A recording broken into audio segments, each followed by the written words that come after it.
Welcome to today's edition of Gory Story. The title of today's story is Soup's Up. Today we're going to be exploring the life of Maggie May. Maggie was born in a Midwest town to Floyd and Frances May.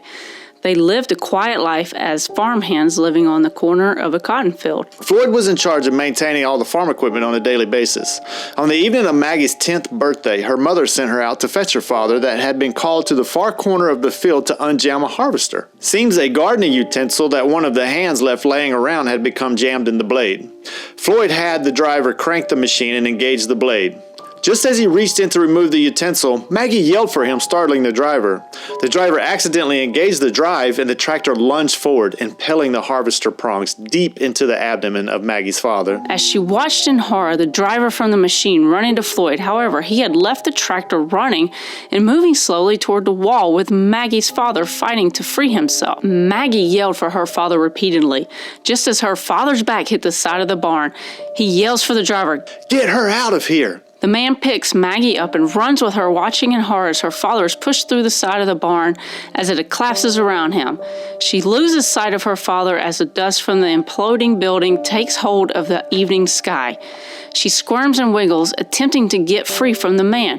She begins beating at the man's back to let her go until they disappear over the field of cotton. Maggie stares blankly toward the cloud of dust where her father was last seen as the man describes the events to Maggie's mother. Her mother picked her up and ran inside, only to disappear in the same direction in which the dust had come from. Her mother returned to the house hours later with tears running down her face. Maggie runs out the door, hoping for good news. She approaches her mother, looking up into her face, praying for hope of her father's safe return. When suddenly her mother's face took a turn. Her face of mourning quickly turned to an angry scowl directed at Maggie. "This is all your fault, you little spoiled brat. If you'd only taken a few seconds to not interrupt as you'd been told multiple times, your father, my husband, would still be alive. Now what are we supposed to do?" "I don't know, Mama. I'm sorry. Please, I didn't mean to. I was only trying to do as you instructed. Don't you dare try to blame this on me, you little witch. Get to your room and don't come out." Maggie's mother went into a deep depression after the funeral. The farmer, after a month, had no choice but to evict them. They were forced to live in government housing located on the edge of town. During this entire time, Maggie hadn't spoken a word since the accident due to the fact that every time she opened her mouth to speak, her mother would raise her hand. If one sound came out of Maggie's mouth, it would be followed by a slap of the lady that once treated her so kind. How could this be the same lady who brushed my hair for hours after a day of work on the porch as she coached me through an entire hour of catching fireflies? By the way her mother is treating her now, it's as if Maggie herself had driven the tractor that killed her father and left her mother alone. This treatment continued all through Maggie's teenage years. Day and night she cared for her mother, as her mother would squirm each time that Maggie would run a comb through her hair. Her mother finally attempted to commit suicide by using the pills that was given to her by the local clinic. On the evening of her parents' would-be wedding anniversary, Maggie's mother finally succeeded in one of the attempts. Maggie returned to her mother's room to find a note scribbled lying neatly on the pillow next to Miss May. Maggie opened the letter hoping to find some apology or explanation for the way that her mother had treated her since that dreadful day that they both lost her father. However, the only legible words that she could make out was hate, wish, and not born.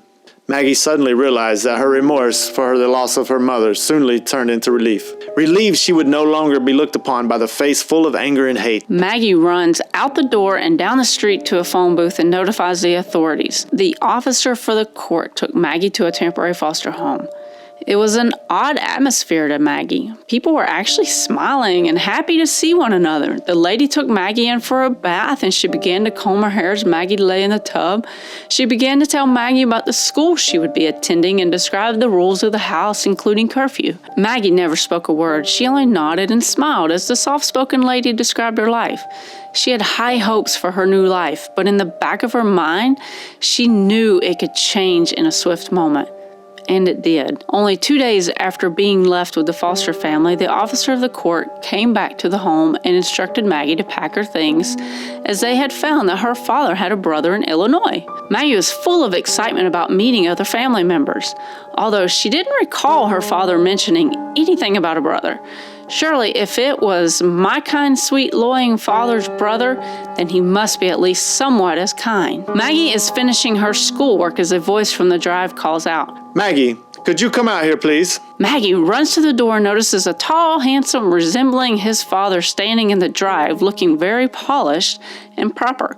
Not like her father, as he was always greasy and nails as black as night. However, those eyes were undeniable. He was definitely her uncle. He instructed her to gather her things as he opened the trunk of the station wagon, preparing for their trip to Illinois.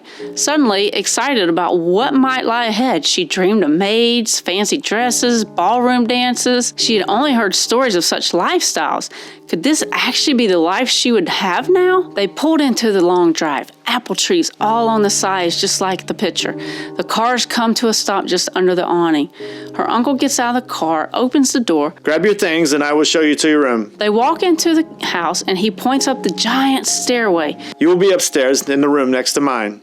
Here, let me show you. I don't want you wandering around aimlessly up there. He takes her to the room she would now call home. As he walks out of the room, he instructed her to be downstairs in 20 minutes for dinner. She puts her things and starts down the stairs. She walks into the kitchen to find a man standing at the table. However, there's no food prepared. He instructs her to sit at the table with him. Take a look out the window there, Maggie, he says. There are several people in the field working. We all do our part around this house. The boys do the work in the field, I do the finances, and your aunt is often overwhelmed with her chores. This is where you come in. It will be your responsibility to cook and clean the kitchen. You will also be in charge of laundry for the entire house. You will start these chores as soon as your schooling has ended each day. These chores must be completed daily before we can start a new day. It is a well-oiled machine and must remain in tip-top order. You understand, young lady? She nods yes to the man. He slaps her across the face. You answer me when I'm talking to you, young lady. Yes, sir, she whimpers. She heads off to the room when he stops her. Where do you think you're going? We just had this discussion about the chores. Get to it, young lady, as he points to the stove. Maggie looks through the items in the cooler and begins making meatloaf and mashed potatoes with a side of broccoli. The family eats their dinner and heads off to the living room. Maggie follows, wiping her hands on a dish towel. The uncle looks at her and points to the kitchen. You're not done, young lady. She works way into the night cleaning all the dishes from the 12 people living in the house. She thinks to herself how she wished that she had not found her uncle and she could have stayed at the foster parents. She then thinks back to her mother and compares which life would be worse. It takes her several hours to complete the task and prepare for breakfast in the morning. She tiptoes through the house, thinking she didn't want to wake anyone. It felt so awkward roaming the halls in a strange house. She reached her room and finally lay down in the bed. She dozes off to sleep when suddenly something touches her from the darkness. She screams and a hand claps over her mouth. Shh! Don't scream. The hand slowly moves away from her mouth. Her eyes adjust to the darkness. She makes out that it's her oldest cousin standing over her. He pushes his lips into her. She moans as he pushes into her. He runs his hands down her back. She feels scared and has noticed a strange sensation she has never felt before. He reaches his hand under her blouse. She pushes him away. He stands, suddenly yelling. She doesn't understand until the lights pop on and her uncle is standing with the boy with his hair. He slaps a leather strap against the boy. He cries out in pain as the father directs him to his room. He looks down at Maggie with disdain and slaps her across the face. Don't you tempt my boys with your evil. He pulls at the girl's clothes. I will get this evil out of you. You want to tempt people? I'll show you how evil temptation can be. Maggie, feeling sick at her stomach, turns her head and vomits. Maggie suddenly remembers the feeling of relief she had felt when her mother had finally passed away. And thinks hard about how relieved she would also be when this monster of a man would leave Earth. She reaches on the table next to her and fumbles for anything to get him off of her. She opens the drawer and feels around. She pulls out a letter opener and stabs him in the back. He rolls over and gets a top and repeatedly rams the knife into her uncle, looking for the last breath he would never take. She suddenly realizes what she's done. She thinks back to the time that her father died, and although she had nothing to do with it, her mother blamed her for all her life. This time, it was her hands. She went to a trunk located at the foot of the bed. She pulled out fresh linens and pillows. She wrapped the uncle in ones already messed up on the bed and dragged him to the kitchen. For the next several days, no one even mentioned the uncle to Maggie. Well, no one really even talked to Maggie at all. She got up each morning, cooked breakfast for the family, did her schooling, and then served dinner and cleaned up afterwards. After the fourth night that her uncle had left her room in the sheets, her oldest cousin came back into the room while she was sleeping. He woke up placing his hands over her mouth again and cried out before remembering the feeling that had welled up inside her the first time he had intruded. She reached for him and kissed his lips in the same manner he had done to her in the previous encounter. However, she soon became uncomfortable with the savage way he began treating her. He soon lost his childish passion and replaced it with caveman-like behavior. She pushed him away, but he advanced further. Maggie, now being relieved when anyone that mistreats her stops breathing, reached for the knife she had earlier prepared for just under the mattress where they lay. She thrust the blade deep inside her cousin. She sits above him, looking in his eyes, waiting for the last breath.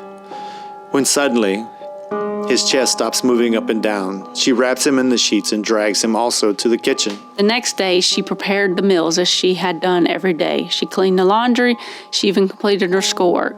The next morning, she awakens to people standing in her room. She pulls the cover up to her chin in embarrassment. A voice from one of the men yells out, "Step back, people!" ushers them back to the door. He looks at Maggie and instructs her to get dressed and that she would have to come with him. She quickly feels relieved that she may get to go back to the foster family that had been so kind to her. He leads her to the cellar below the kitchen and opens the door. Flies are swarming vigorously overhead. "Can you explain this, ma'am?" he asks. She looks into the cellar and explains that she was instructed by her uncle to prepare food and do laundry, no questions asked, and that this food was hanging in here, so she cooked it and fed it to the family. The officer points to the meat cut away from the corpse hanging in the closet. "So the family ate it," he said. "Oh yes, they devoured it." He turns the carved meat around to reveal the sagging face of her uncle that had been missing for weeks. It was the only meat hanging in the freezer, she said. Maggie spends the next years of her life in the institution ward. They treat her daily, they give her drugs, and she sits calmly staring out the window, waiting for the day that she can go back to the foster family that had treated her so kind. Will that day ever come? We'll have to wait and see.